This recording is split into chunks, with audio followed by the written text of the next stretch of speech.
Hey YouTube, Dawson Rider here. Welcome to my review for Kikai Sentai Zenkaiger episode 41. So this is your classic Zenkaiger episode. Couple big things happen for sure, kind of more setting up for the next week or weeks, and it's also, of course, wrapped in a silly filler plot as well. Let's go ahead and go over that first. This week's plot is based around a noodle monster. The noodle monster has the ability to get people to fight over which noodle is best, which is Team Ramen and Team Soba, and that's his whole bit.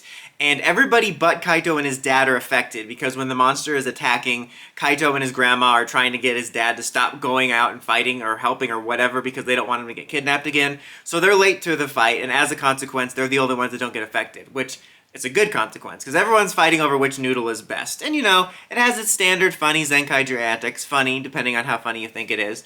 But the best part about that story, I think, is the way that they turned the power against them. Because usually when you have the characters under some sort of spell, either they have to, avoid the characters because they're getting in the way, or they have to just run out the clock on it until they can figure out how to defeat them, or they have to, cage them up or something like that. But in this case, they kind of, for lack of a better word, weaponize the thing. And so Kaito convinces them to do a cooking competition of soba versus udon, which effectively distracts them from being distracting while they figure out a plan. And then he's like, okay, my judge is, I'm actually Team Ramen. And he leads them away.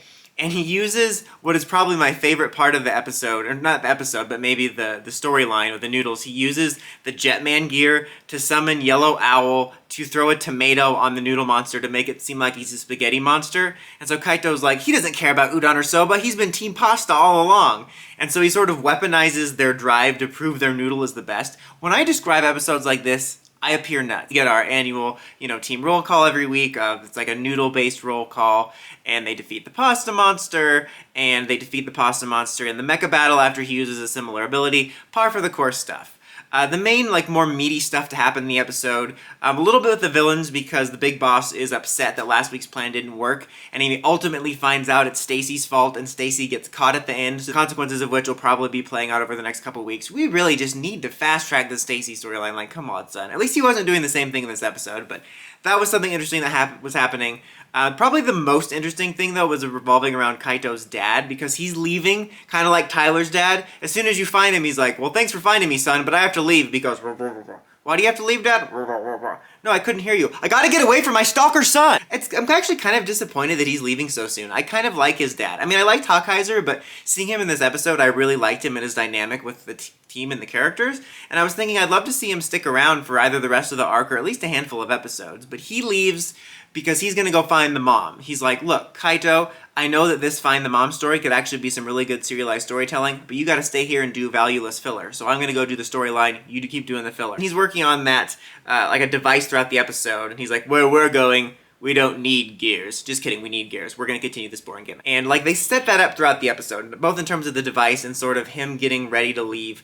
And it has some nice scenes at the beginning, and he's getting to know all the team, and why am I forgetting this dude's name? Juran. Juran is like, oh, are you sure you're okay with the fact that he's been spending more time with all of us than you?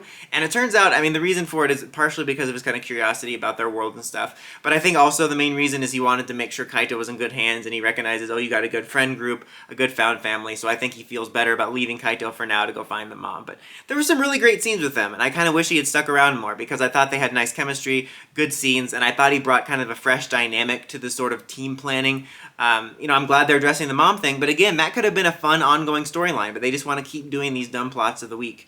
One cool thing is, though, before he leaves, he gives them another new gear which he was working on, which is the new Taro gear from the new series Donbrothers 46. It's the ones that look like the Ninja Power Stars, and I think that's a cool tie-in. The thing I'm most excited about with this is just I'm so curious to see how this hybrid thing works, because it's really the first time Sentai has done anything like this, outside of little nods like Kara Major ended with dude, why am I forgetting everyone's name? Red, whatever his name is, I don't care. He drew, the Zenkaigers, and there's, little stuff like that. Ryder did it a couple times, double into O's and O's into Forze. You'll have stuff like the Ryder, Revi showing up at the end of Saber, but this is the first time we've had a more hybridized Sentai, so I'm definitely curious about that. I like that it leads into that. I like that it'll probably lead into the explaining of the powers, because that's one thing I like that Zenkaiger did, is explains the powers and doesn't just say absolute nonsense, like, the powers come from Earth's hope! It's not a thing. I'm curious excited for next week because I think it's cool. We're going to be able to see our first glimpse of the Red character. Based on the 4 seconds in the preview, I'm really worried he's going to be an obnoxious character like Zenkaiger.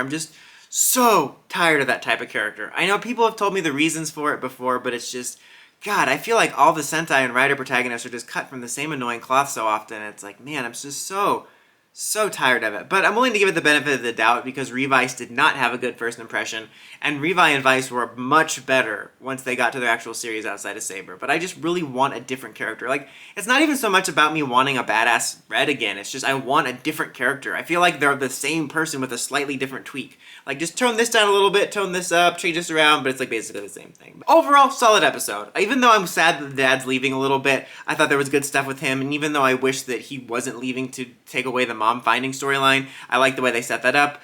Good stuff with the villains. The Noodle plot had its moments. My favorite part, again, I think, was the Jetman thing. Those are the type of Sentai gear changes I like, or changes, uses, you know what I mean? Instead of it just being, oh my god, look, there's the suits! I like when it's, like, tied to a little reference from the show. Not because it's a reference, but because it's more clever and meaningful, like, if you've seen the show. Like, it's funny, too, because I always think about how people are like, Jetman's dark and mature, should be on HBO. I'm using the Toku fan voice a lot in this one. But then I remember, like, dumb stuff like the Tomato episode, but that was very specific to Jetman, and I appreciate moments like that. I think it's funny that two of my favorite sort of Sentai gear references have been Jetman related. It's like two of my favorite ones have come from one of my least favorite Sentais. It's just funny, but I really like that. Like, it was all around a solid Zenkaiger episode. I would give it a 3 out of 5. I'm definitely curious about next week to see our Donbrothers debut, or Don Momo Taro debut, rather. But what did you guys think of the episode? Let me know in the comments as always. Are you excited to get our first ever crossover hybrid glimpse at Donbrothers next week? Let me know as well. Until next time, like, comment, subscribe, and climb the steps, ring that bell, so you can catch my videos. Awesome Writer, signing out.